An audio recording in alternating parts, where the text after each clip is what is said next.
So ayan guys, welcome back sa ating channel dyan, Soriano.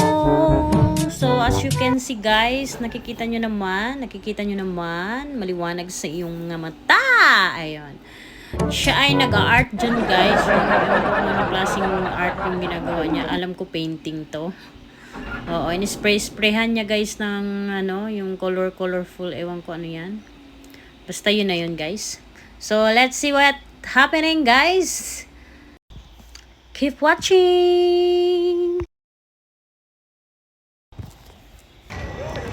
So, ayan na nga guys, tinanggal niya na yung mga nakalagay. Tinanggal niya na.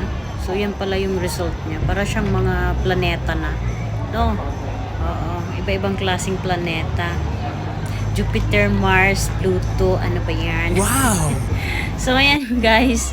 Ayan, tingnan natin kung anong gagawin yan. Ginuguhitan niya na guys. Ginuguhitan niya na pataas. O, ayan. Ganyan pala yan siya guys, no? Ang ganda guys. Wow! O, pwede nyo rin yung i-experiment gawin guys, no?